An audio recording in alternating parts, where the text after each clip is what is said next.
नमस्कार साथियों।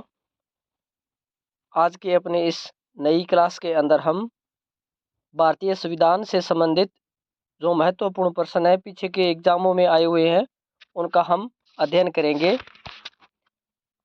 तो देखते हैं आज का अपना जो पहला प्रश्न है वो क्या है। इससे पहले आपसे गुजारिश है कि अगर आपने इस चैनल को सब्सक्राइब नहीं किया है तो पहले इस चैनल को सब्सक्राइब जरूर कर लीजिए और अगर ये वीडियो पसंद आए तो इसको लाइक भी जरूर करना।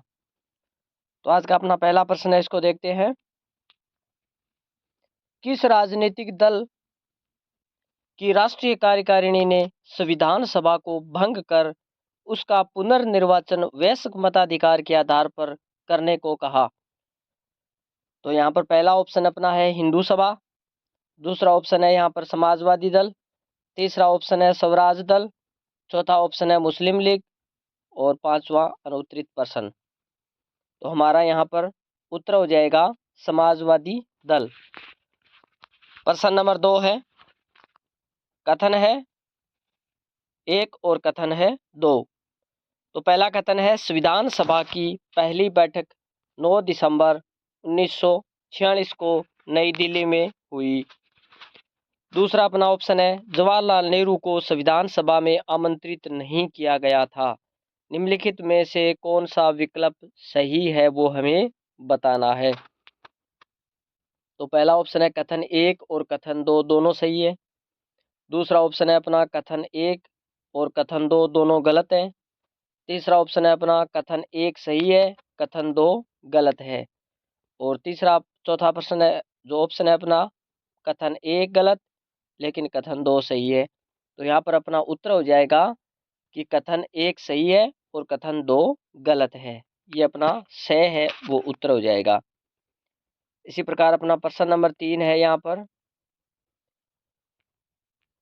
संविधान सभा के संबंध में निम्नलिखित में से कौन से कथन गलत हैं, कि संविधान सभा के संबंध में कौन से कथन गलत हैं वो हमें बताने हैं। तो पहला अपना ऑप्शन हो जाएगा यहाँ पर संविधान सभा की पहली बैठक नई दिल्ली में 9 दिसंबर 1946 को कॉन्स्टिट्यूशन हॉल में हुई, जिसे अब संसद भवन के सेंट्रल हॉल के रूप में जाना जाता है। तो पहला ऑप्शन अपना ये हो जाएगा। दूसरा ऑप्शन है अपना स्वतंत्र भारत के लिए संविधान का मसौदा तैयार करने के अपने ऐतिहासिक कार्य को पूरा करने में संविधान सभा को 11 सत्रों के साथ लगभग 3 साल लग गए। और तीसरा ऑप्शन अपना है हाउस कमेटी के अध्यक्ष राजेंद्र प्रसाद थे। और चौथा ऑप्शन अपना है पश्चिम बंगाल का प्रतिनिधित्व 29 सदस्यों ने किया। तो यहाँ पर उत्तर है हमारे सामने कथन 1 और कथन 4 दोनों गलत हैं। ब में दिया हुआ है कथन 2 और कथन 3 दोनों गलत हैं। ऑप्शन तीसरा है अपना कथन 3 और कथन 4 दोनों गलत हैं। ऑप्शन 4 है अपना कथन 1, 3 और 4 गलत हैं। तो यहाँ पर ऑप्शन नंबर 3 अपना सही हो जाएगा। कथन 3 और 4 दोनों गलत हैं और कथन 1 और 2 दोनों सही है। इसी प्रकार आगे वाला प्रश्न है, प्रश्न चौथा है अपना भारत के संविधान के संदर्भ में निम्नलिखित कथनों पर विचार कीजिए। तो पहला ऑप्शन अपना है कि अंगीकृत किए जाने के समय संविधान में 395 अनुच्छेद, 8 अनुसूचियां और लगभग 1,45,000 शब्द थे। दूसरा ऑप्शन अपना है संविधान के प्रत्येक अनुच्छेद पर संविधान सभा के सदस्यों द्वारा बहस की गई, जिन्होंने संविधान बनाने के लिए 13 सत्र और 169 दिन बैठक की थी। तो यहाँ पर अपना आगे वाले ऑप्शन दिए हुए हैं कि निम्नलिखित में से सही विकल्प का हमें चयन करना है कि दोनों में से सही विकल्प कौन सा है। कथन 1 और कथन 1 सही है, कथन 2 सही है केवल। और अपना ऑप्शन सी है, इसके अंदर दिया हुआ है कि दोनों कथन 1 और 2 दोनों सही है। और चौथा अपना ऑप्शन है दोनों कथन 1 व 2 सही नहीं है। और पांचवा अपना ऑप्शन है अनुत्तरित प्रश्न। तो यहाँ पर अपना ऑप्शन नंबर 1 सही हो जाएगा कि केवल कथन 1 सही है, कि एक कथन है वो सही है। तो कौन सा कथन है, अंगीकृत किए जाने के समय संविधान में 395 अनुच्छेद, 8 अनुसूचियां और लगभग 1,45,000 शब्द थे। ये अपना ऑप्शन सही हो जाएगा। इसके बाद में अपना प्रश्न नंबर 5 है, भारत की स्वतंत्रता के पश्चात नागरिकता संबंधी संवैधानिक उपबंध निम्नलिखित में से किस दिनांक से लागू किए गए? यानी संवैधानिक उपबंध है वो किस दिनांक से लागू किए गए? तो यहाँ पर पहला ऑप्शन है 15 अगस्त 1947, 25 जनवरी 1950, 26 नवंबर 1949 और 14 नवंबर 1949। अनुत्तरित प्रश्न। तो अपना ऑप्शन नंबर 6 हो जाएगा कि 26 नवंबर 1949 को संवैधानिक जो उपबंध हैं वो लागू किए गए थे। उसके बाद में अपना प्रश्न नंबर 6 है, भारत की संविधान सभा में सदस्यों की संख्या की दृष्टि से सबसे बड़ी समिति कौन सी थी? तो यहाँ पर पहला ऑप्शन है संघ संविधान समिति, दूसरा अपना ऑप्शन है यहाँ पर प्रांतीय संविधान समिति, तीसरा ऑप्शन है संघ शक्ति समिति, चौथा ऑप्शन है यहाँ पर मौलिक अधिकारों, अल्पसंख्यकों और जनजातीय एवं बहिष्कृत क्षेत्रों पर सलाहकार समिति और पांचवा अपना ऑप्शन अनुत्तरित प्रश्न वाला है। तो यहाँ पर अपना ऑप्शन नंबर 10 सही हो जाएगा, मौलिक अधिकारों, अल्पसंख्यकों और जनजातीय एवं बहिष्कृत क्षेत्रों पर सलाहकार समिति है वो समिति सबसे बड़ी समिति थी। प्रश्न नंबर 7 है अपना, संविधान सभा द्वारा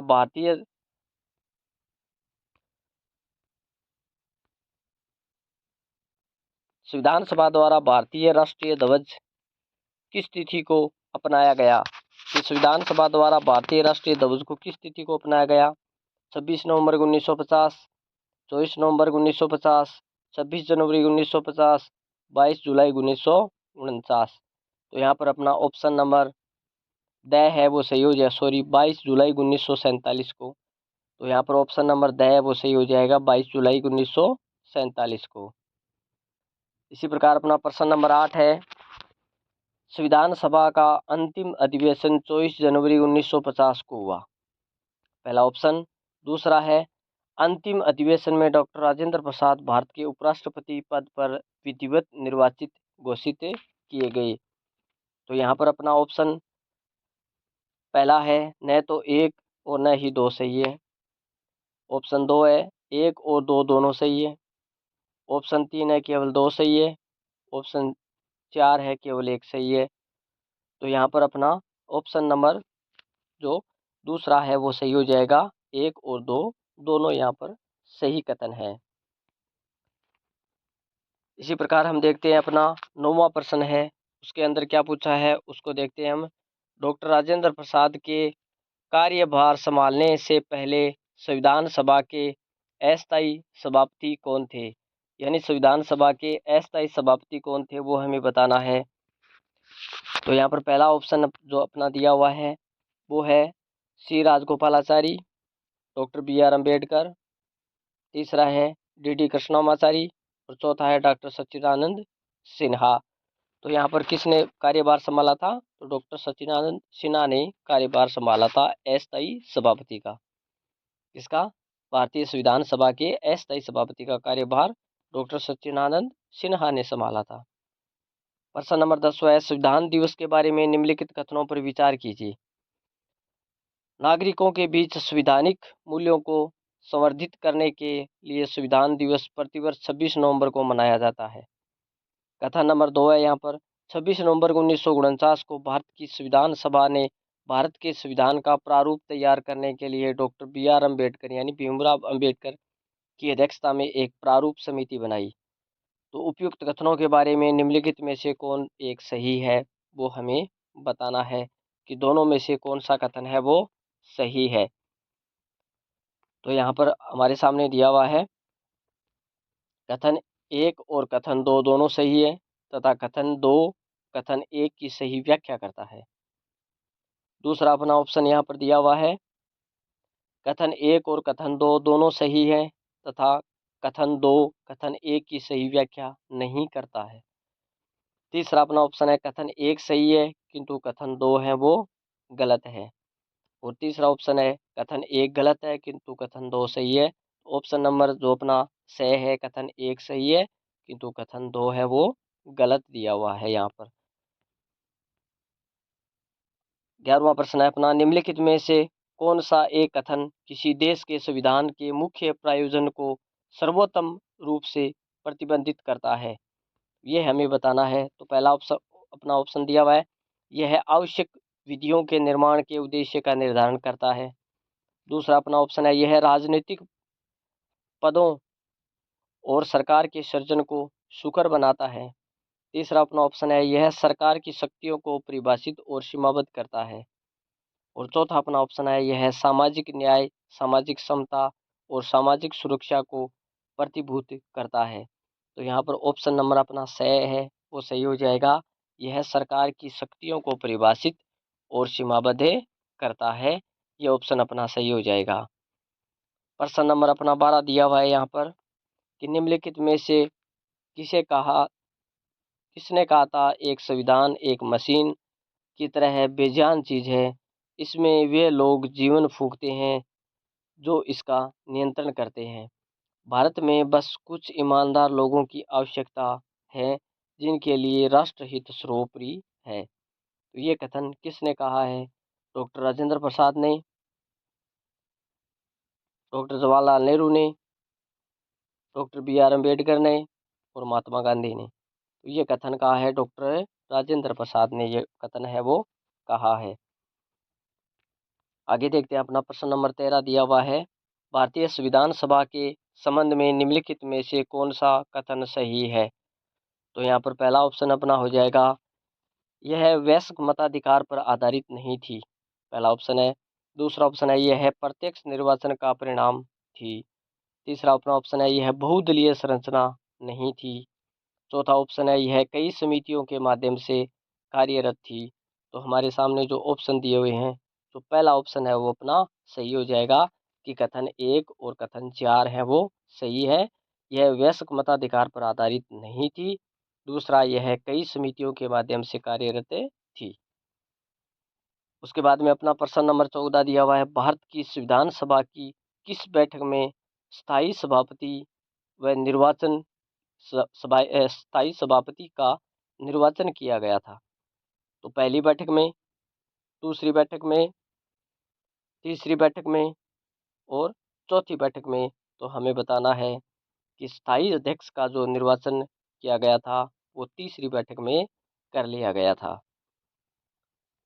प्रश्न नंबर 15 है अपना, भारत की संविधान सभा की पहली बैठक 9 दिसंबर 1946 में सबसे अधिक संख्या में कौन से प्रांत के सदस्य उपस्थित थे? तो यहाँ पर हमें बताना है पश्चिम बंगाल, बम्बई, मद्रास, बिहार। तो मद्रास जो प्रांत है उसके सबसे ज़्यादा सदस्य सम्मिलित थे पहली बैठक के अंदर। 16वां अपना प्रश्न है, अंतिम रूप से संविधान को अंगीकृत करते समय 24 जनवरी 1950 को संविधान सभा के कितने सदस्यों ने वास्तविक रूप में उपस्थित होकर अपने हस्ताक्षरों को संलग्न किया था? तो यहाँ पर 299 सदस्य, 284 सदस्य, 385 सदस्य, 292 सदस्य। तो 284 सदस्यों ने हस्ताक्षर किए थे। प्रश्न नंबर 17 है, निम्नलिखित में से कौन सी महिला भारत की संविधान सभा देशी रियासतों की महिला प्रतिनिधि थी? भारतीय संविधान सभा में देशी रियासतों की महिला प्रतिनिधि के रूप में सम्मिलित थी। वो कौन महिला थी? अम्मू स्वामीनाथन, दक्षायनी वेलायुथन, दूसरे एनी मास्क्रीन और दुर्गाबाई देशमुख। तो यहाँ पर एनी मास्क्रीन थी, वो एक महिला प्रतिनिधि थी जो देशी रियासतों से सम्मिलित हुई थी। प्रश्न नंबर 18 है, यह कथन किसका है? कथन बताना है हमें। मैं आपके इस विचार से सहमत हूँ कि यद्यपि हमारे संविधान में ऐसे उपबंधों का समावेश भी है जो केंद्र को ऐसी शक्ति प्रदान करते हैं जिनमें प्रांतों की स्वतंत्रता समाप्त हो जाती है, फिर भी यह परिसंघात्मक संविधान है। तो ये कथन किसने कहा था? प्रोफेसर केसी वैयर ने, मॉरिस जोन्स ने, डॉक्टर भीमराव अम्बेडकर ने और के एम मुंशी ने। तो ये जो कथन है ये प्रसिद्ध कथन है, ये डॉक्टर भीमराव अम्बेडकर ने कहा था। प्रश्न नंबर अपना 19 है यहाँ पर दिया हुआ, 9 दिसंबर 1946 को पहली बैठक से भारत की संविधान सभा कितने समय तक अस्तित्व में रही? यानी संविधान सभा है वो कितने समय तक अस्तित्व में रही थी? 2 वर्ष 11 माह 17 दिन, 2 वर्ष 11 माह 18 दिन, 2 वर्ष 11 माह 19 दिन, 3 वर्ष 1 माह 16 दिन। तो यहाँ पर संविधान सभा का जो अस्तित्व है वो 3 वर्ष 1 माह 16 दिन रहा, और संविधान बनाने में जो समय लगा वो 2 वर्ष 11 माह 18 दिन का समय लगा। लेकिन जो अपनी संविधान सभा का अस्तित्व है वो 3 वर्ष 1 माह और 16 दिन रहा, यानी 37 महीने और 16 दिन उसका अस्तित्व रहा था। अपना प्रश्न नंबर 20 है, यहाँ पर आगे वाला जो प्रश्न दिया हुआ है 20वां प्रश्न, उसको देखते हैं कि निम्नलिखित में से किसने बेनेगल नरसिंह राव को भारत की संविधान सभा का संवैधानिक सलाहकार नियुक्त किया था, वो हमें बताना है।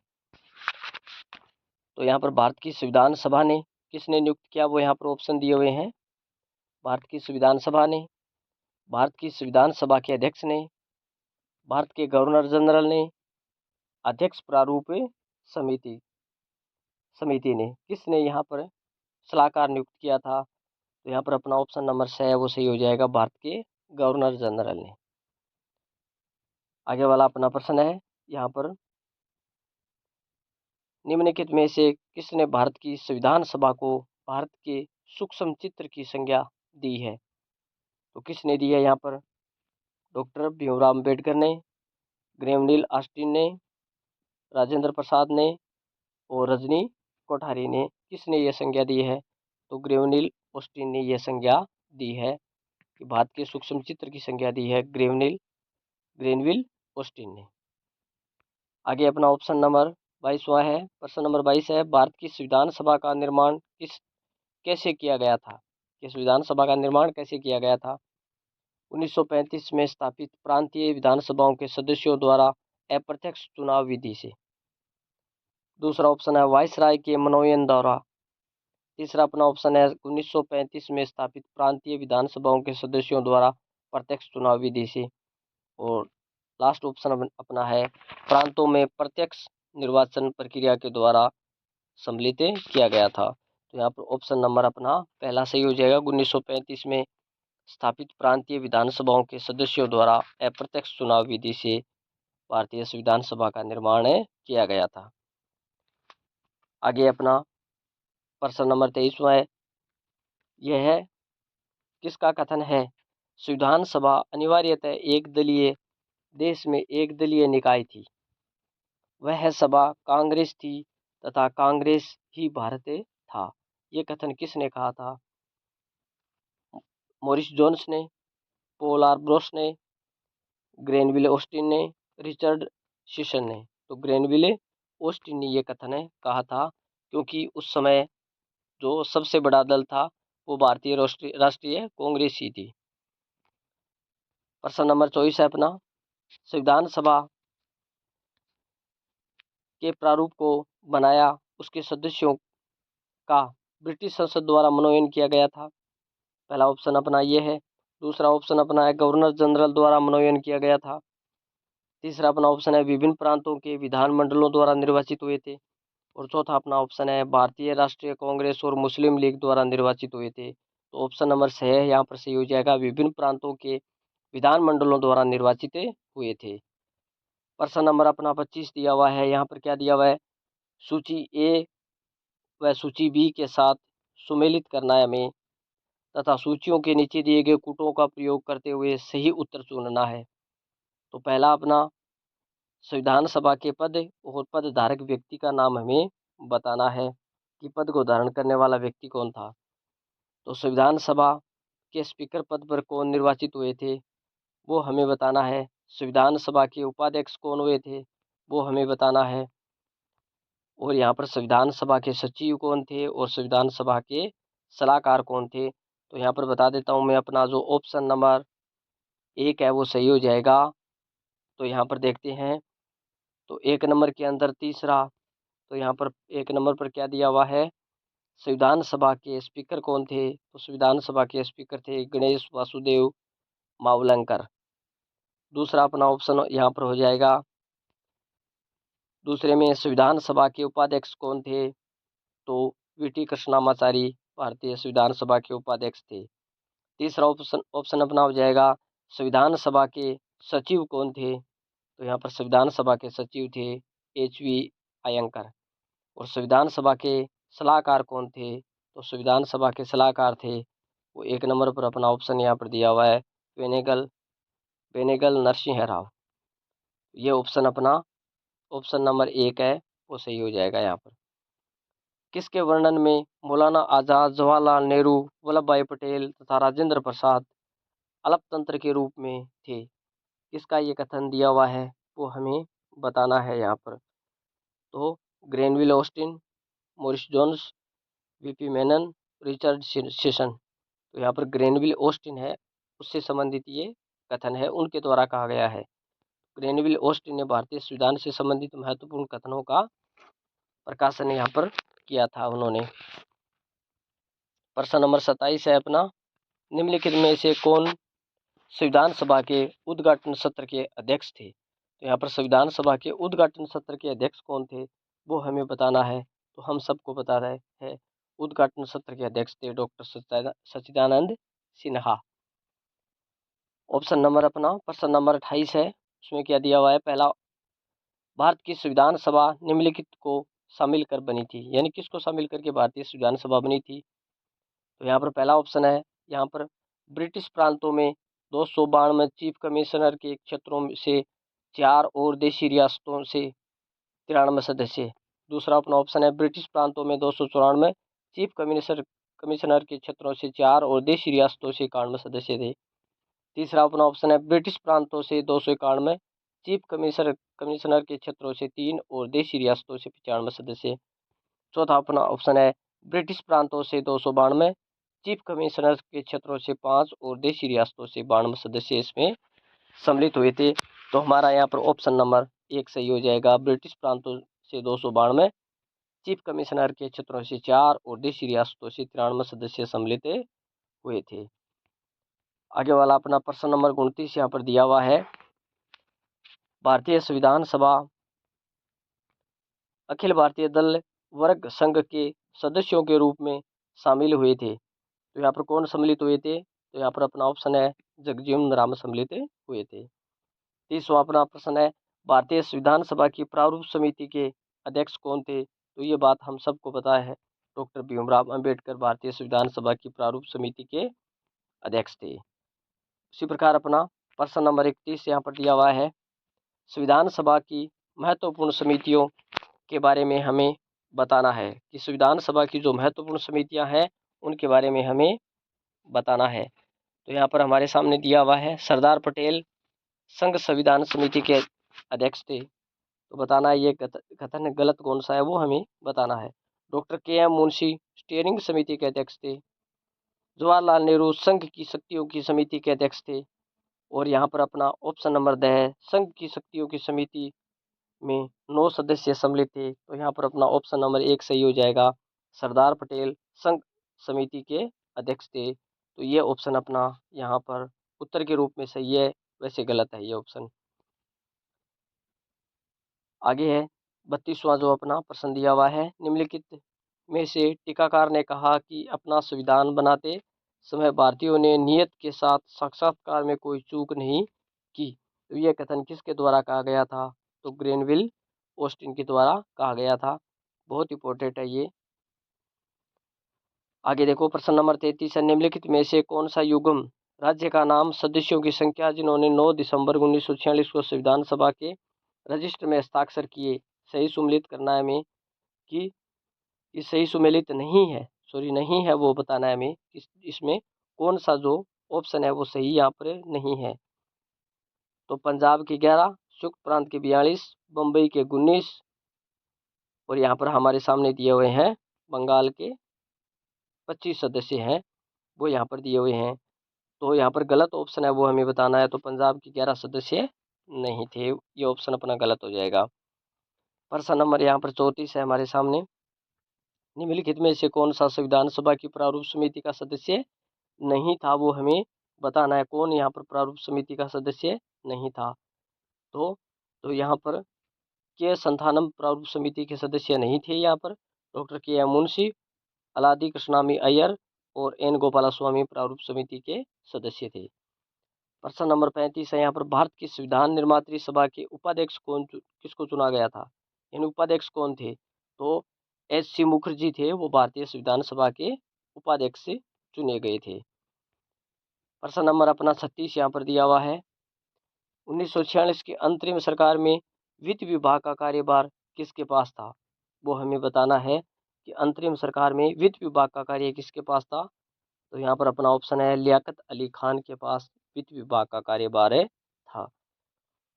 प्रश्न नंबर 37 है, भारत की संविधान सभा के निम्नलिखित में से कौन से सत्र में प्रीवी काउंसिल के अधिकार क्षेत्र के उत्पादन का निर्णय लिया गया? तो यहाँ पर हमें बताना है कि संविधान सभा के निम्नलिखित में से कौन से सत्र बताना है हमें कि वो कौन सा सत्र था। तो यहाँ पर अपना ऑप्शन नंबर ब सही हो जाएगा, जो 9वां सत्र है उसमें प्रीवी काउंसिल के अधिकार क्षेत्र के उत्पादन का निर्णय लिया गया था। आगे अपना प्रश्न नंबर 38 है यहाँ पर दिया हुआ, भारत की संविधान सभा के निम्नलिखित में से कौन राष्ट्रमंडल में भारत की सदस्यता जारी रखने के लिए पुष्टि की थी, यानी किसने कौन से सत्र में की थी? तो यहाँ पर अपना 7वें, 8वें, 10वें, 11वें या इनमें से कोई जो उत्तर जो आप नहीं करना चाहते हो वो बताना है। तो यहाँ पर 8वें सत्र के अंदर राष्ट्रमंडल जो है उसकी सदस्यता जारी रखने के लिए पुष्टि की थी।